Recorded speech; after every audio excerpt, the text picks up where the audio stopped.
Салам. Бүгүн биз үй бүлө. Үй бүлөлөр кандай болорун, аларда мамилелер кандайча өөрчүүрүн, аны кантип жакшыртса болору тууралуу сүйлөшөбүз.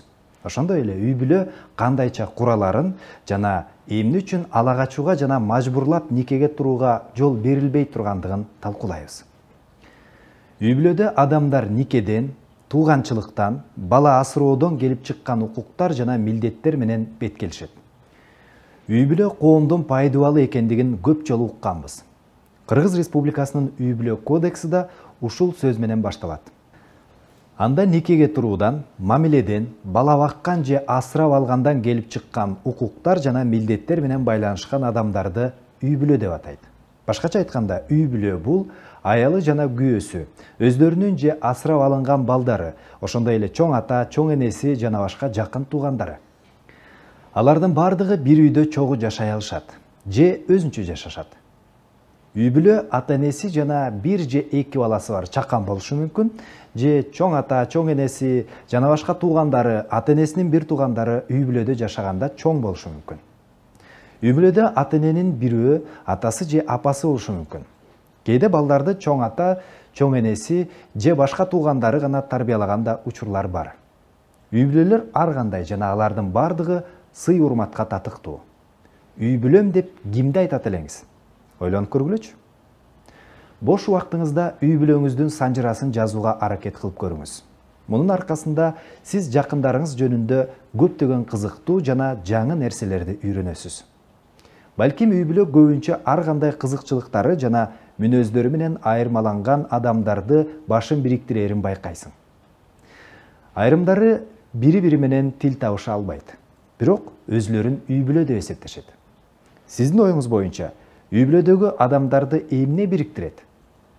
Нике мамилеңизди мыйзамдаштыруу, балдардын төрөлүшү, туугандык, чогуу жашоо, жалпы чарба үй бүлө. Бирок бул үй бүлөнүн бекем жана ынтымактуу болушу үчүн жетиштүүбү? Бул үчүн дагы эмне керек болушу мүмкүн? Мисалы, эмоционалдык байланыш, жылуулук, бири-бирине болгон сүйүү, ишеним, сизди түшүнүп колдой турганына таянуу, өз ара түшүнүшүү жана сый. Чоңдордун турмуштук тажрыйбасы бар жана албетте алардын оюн угуу керек.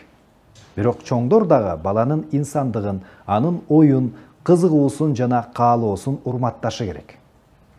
Чоңдордун жана балдардын жеке мейкиндикти жана жеке чектерди урматтоо, мисалы, башка бирөөнүн бөлмөсүнө такылдатпастан кирбеңиз. Жакындарыңыздын кат алуусун окубаңыз. Алардын чөнтөгүн аңтарбаңыз. Каалабаса адамды кучактабаңыз. Керек учурда өзү менен өзү жалгыз калуусуна мүмкүнчүлүк бериңиз. Бири-бирине кам көрүү. Мисалы, бир үй бүлө мүчөсү муктаж болсо, экинчисине жардам бере алат. Ар бир үй бүлө мүчөсүнүн өзүнүн ролу жана милдеттери бар. Кимдир бирөө акча табат, кээ бирлери үй жумуштарын кылып, жаш балдарды карап, улгайган ата энелер же оорулуу бирөөлөр менен көбүрөөк алек болушат. Албетте, бул ролдор жана жоопкерчиликтер алмашышы мүмкүн. Убакыттын өтүшү менен өзгөрүшү мүмкүн жана алар жынысына байланыштуу болбошу керек.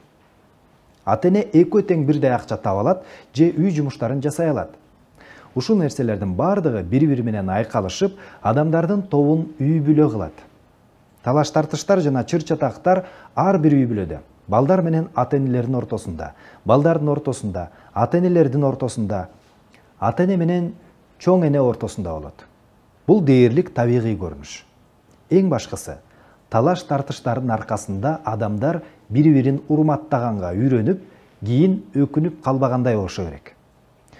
Физикалык зордук зомбулукка жол бербей, бири-бирин коркутуудан алыс болушу керек. Үй бүлөлүк зордук зомбулук чоңдор балдарга, балдар ортосунда, жубайлардын ортосунда баарын жабыркатып, өмүр бою психологиялык жаракат калтырат. Уруп сабап, коркутуп, материалдык же башка колдоодон ажыратуу менен адамды коркутууга болот. Бирок сүйүү жана сый көрбөйсүң. Зомбулук зомбулукка гана алып келет. Ал эми өз ара түшүнүшүү жакшы мамиленин маанилүү бөлүгү. Ал сиздин үй бүлөңүздө болуш үчүн тажрыйба, кубаныч жана кайгы капаны бири-бири менен бөлүшүү маанилүү. Мисалы, өзүңүздө таарыныч же кыжырдануу сезимдерин топтобоңуз керек. Бул жөнүндө жакындарыңызга сылыктык менен айтып, сезимдериңизди жана эмоцияларыңызды билдирип, бирок ошол эле учурда туугандарыңызды күнөөлөп же таарынтпаңыз. Үй бүлөдө бир туугандарды сүйүү гана эмес, алардын ар бирин инсан катары саноо, алардын көз караштарын, ишенимдерин, каалоолорун жана кызыкчылыктарын сыйлоо маанилүү. Жакындарыңыздын кээ бир идеялары менен макул болбошуңуз мүмкүн, бирок башка бирөөнүн көз карашын кабыл алуудан баш тартуу менен адамдын өзүн четке какпоо керек. Жардам берүү ниети жүрөктөн жана өз ара болушу керек. Ал үчүн башкалардын кызыкчылыгын баалоону, аларга жан дилиңизде мамиле кылууну үйрөнүү маанилүү. Ишеним, урматтоо, сүйүү жана өз ара жардамдашуу өкүм сүргөн бекем жана ынтымактуу үй бүлө жашоодогу эң негизги таяныч. Үй бүлөңүздө бири-бирине болгон колдоо канчалык жагымдуу болорун ойлоңуз. Ата-энеңе болгон сүйүүңдү жана сый-урматыңды кантип көрсөтө аласың? Жакындарыңыз сизге кандай мамиле кылышын каалайт элеңиз? Үй бүлөңүздөгү мамилени чыңдоо үчүн эмне кылсаңыз болот? Азыр адамдар бири-бири менен таанышып, сүйлөшө башташат. Сүйүшүп, ошондо гана балким үй бүлө курууну чечишет. Бирок илгери ата-энелер балдарына жубай тандаган салтта болгон. Кээде алар никеге турарын бала кезинде эле кудалап чечип коюшкан. Ошол эле учурда кыз менен жигиттин каалоосу ар дайым эле эске алынган эмес. Ата-энелер балдарына ким ылайыктуу экендигин жакшы билишет деп ишенишкен. Бүгүнкү күндө эркектер менен аялдар көбүнчө өз эрки менен баш кошушат. Дал ушул эреже Кыргыз Республикасынын үй бүлө кодексинде бекитилген. Нике бул үй бүлө түзүү максатында мыйзамда белгиленген тартипте тараптардын эркин жана өз ара макулдугу менен түзүлгөн эркек менен аялдын тең укуктуу жана ыктыярдуу биримдиги. Бул аныктамада үй бүлөлүк мамилелер гендердик теңчиликтин, аял менен күйөөнүн теңдигинин негизинде курулушу керектигин баса белгилеп кетсе болот. Адамдар үй бүлө курганда жана бири-бири үчүн белгилүү бир милдеттерди алышат. Ошондой эле келечектеги балдарынын тарбиясы жана жыргалчылыгы үчүн жооп беришет. Ал милдеттерди аткаруу үчүн адам физикалык жана эмоционалдык жактан жетилген болушу керек. Ошондуктан мыйзамда никеге туруунун эң төмөнкү курагы 18 жаш деп белгиленген. Мектепти жаңы аяктагандар үйлөнүүнү чечсе, эмнеге угушат? Үй бүлө курууга шашпа. Алгач окууга тапшырып билим ал. Силерди ким багат? Алгач жакшы жумуштап. Кайда жашайсың? Айрымдар ата-энесин угуп, тойду кийинкиге калтырат, ал эми кимдир бирөө кыйынчылыкка кабыларын ойлонбостон баш кошууга шашылат. Мындай никенин негизи импульсивдүү чечим эмес, терең сезим, эмоционалдык жактан жетилгендик жана кыйынчылыктарга туруштук берүүгө психологиялык даярдык болсо жакшы. Бирок көбүнчө кече эле мектепти бүтүргөндөр кыска ойлонуп, сүйүү болсо бардык көйгөйлөрдү жеңем деп ойлошот.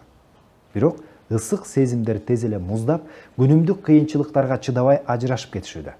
Албетте, эрте турмуш куруунун баары эле ажырашуу менен аяктабайт.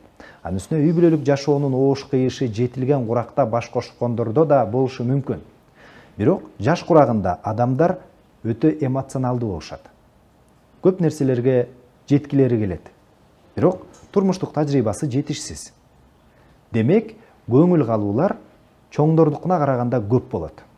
Бул албетте кокустук эмес. Эрте никенин туруксуз болушунун бир катар себептери бар. Жаш кезибизде биз жактырууну сүйүү деп кабыл алып, жаңылыштык кетиребиз.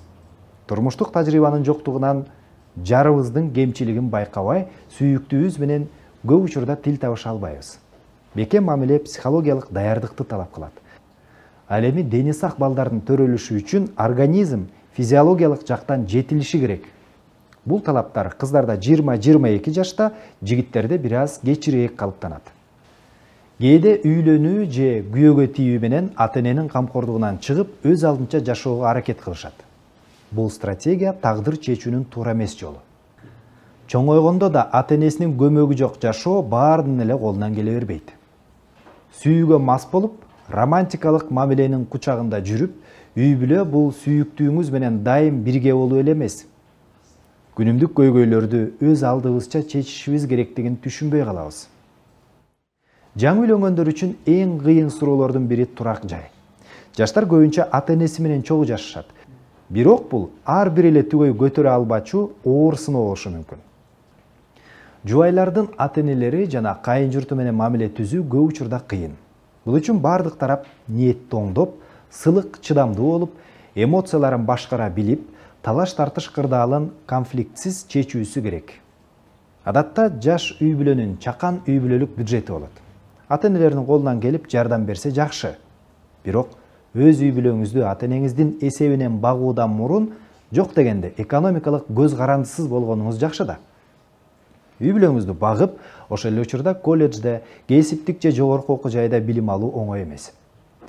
Дароо акча табууга өтүп, билимсиз жана кызыктуу кесипсиз калууну чечүү өзүңүздү жана үй бүлөңүздү көптөгөн мүмкүнчүлүктөрдөн ажыратуу дегенди билдирет. Бул суроолордун бардыгын баш кошууга чечим чыгарардан мурун жакшылап талдап чыгуу керек. 18-19 жаштагы адамдардын ортосундагы нике жаш жубайлар үчүн оор сыноо болушу мүмкүн. Бирок алар жок дегенде өз алдынча балакатка толгон адамдар.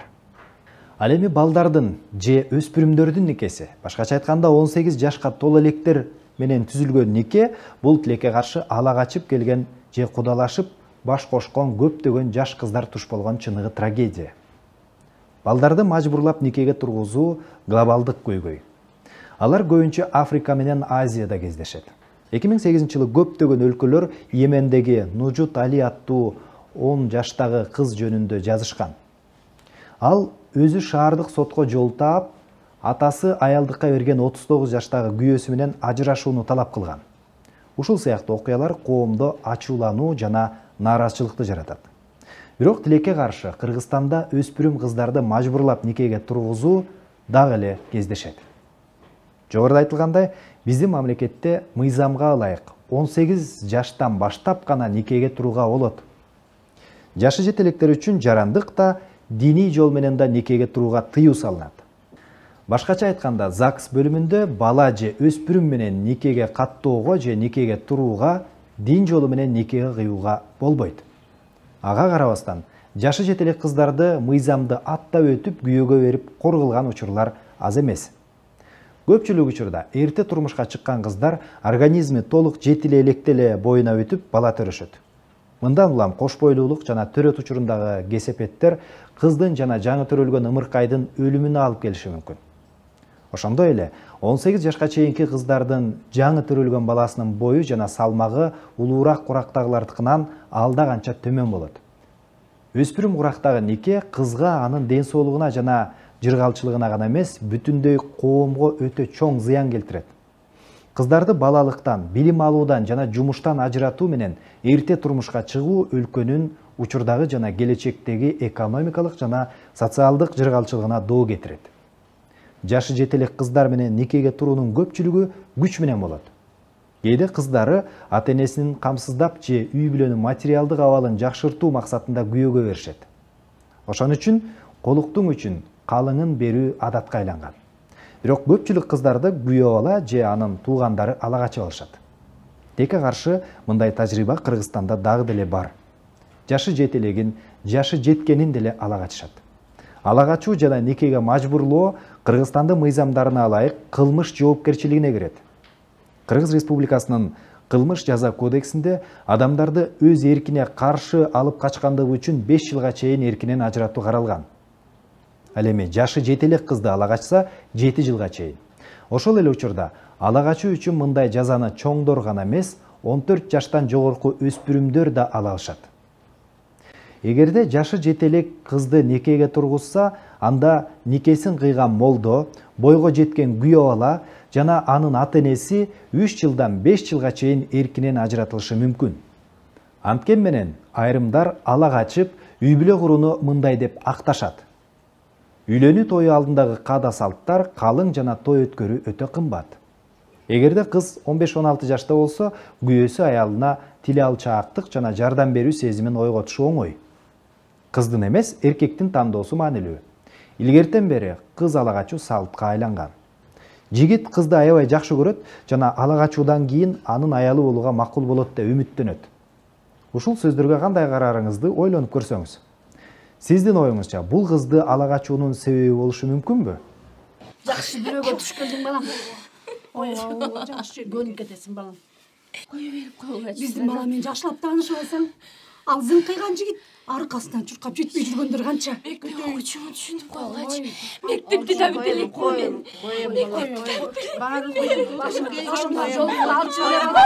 Башыңдагы ак жолукту алчу беле. Баарыбыз эле ушинтип келгенбиз. Ай кудагый. Кой бергиле дейм. Айналайындар, апа. Айналайын кызым. Сөзгө келмейбиз. Айналайын кызым. Башты аттабайт го. Айналайын, бактысыз болуп каласың. Кары кишинин башын аттабайт го кызым. Укчу мени.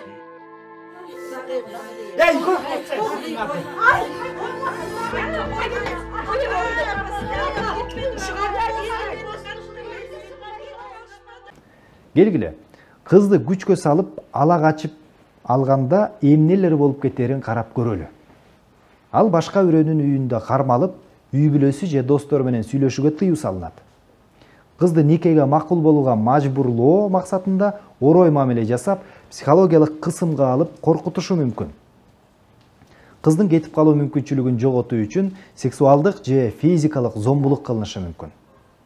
Коомдук айыптоодон корккондуктан ала качып келген кыз андан кийин үйүнө кайта албайт жана ала качып келген адам менен жашоого аргасыз макул болот. Кыз ала качкан адамдын жана анын туугандарынын кысымына жана коркутуусуна карабастан никеден баш тартууга укуктуу экендигин билбеши мүмкүн. Кыздын ата-энеси анын айланасындагылар жана кыз өзү да намысын тебеленди деп ойлоп, ала качкан адам менен калууга аргасыз. Эгерде кыз жашы жете элек болсо, анда 18 жашка чыкканга чейин күйөөсүнүн үй бүлөсүндө калат. Анткени легалдуу аял деген статусу жок. Демек, эч кандай укуксуз, күйөөсү анын алдында эч кандай милдеттемелерди албайт. Демек, ал аны баласы менен үйдөн кууп чыкса болот же финансылык жактан колдобойт. Белгилүү болгондой, кызды никеге мажбурлоо максатында ала качуу анын инсандык касиетине жана эркиндигине каршы коркунучтуу кылмыш болуп саналат. Демек, ага эч кандай шылтоо жок. Кыз ала качуу эч качан салт болгон эмес, ага кыргыз эли дайым каршы болуп, кыздарга жана аялдарга карата зомбулук деп эсептеген. Азыр да ага ушундай мамиле кылуу керек. Бүгүнкү күндө кыз уурдоону ала качуу деп аташып, зордук кылмышын ушул түшүнүк менен жашырууга аракет кылышууда. Ал эми тарыхый ала качуу бул ата-энеси баш кошуусуна каршы болгон, бири-бирине ашык болгон жигит менен кыздын качышы болгон. Бүгүнкү күндө салт бул ынтымакка, өз ара урматтоого, сүйүүгө, жоопкерчиликке жана бири-бирине болгон камкордукка сугарылган нике. Жана бул үчүн адамдар бири-бирин жакшылап билип, мүнөзү, темпераменти, баалуулуктары боюнча бири-бирине ылайыктуу экендигин текшерип, пикир келишпестиктер пайда болсо, компромисске барууга даяр болушу керек. Демек, биз карманууга тийиш болгон салт бул ар бир адам чогуу жашоону, үй бүлө курууну жана балдарды тарбиялоону каалаган адамды өз алдынча тандап алуу мүмкүнчүлүгү. Чыныгы бекем үй бүлөдө алар бири-биринин пикирин, кызыкчылыгын жана эркиндигин сыйлашат. Урушпайт жана майда барат нерселерге таарынышпайт. Бири-биринин абалын жана маанайын эске алышат. Алардын сезимдери жана каалоолору жөнүндө сүйлөшүшөт. Бири-биринин сезимдерин жана каалоолорун түшүнүүгө аракет кылышат жана бири-бирине кам көрүшөт. Мунун бардыгы үй бүлөлүк очоктун отун өчүрбөй кармап турат. Бүгүн эмнени үйрөнгөнүңүз жөнүндө ой жүгүртүп, досторуңуз же ата-энелериңиз менен келечектеги өнөктөшүңүздү жана үй бүлөңүздү кандайча элестетериңерди талкуулагыла.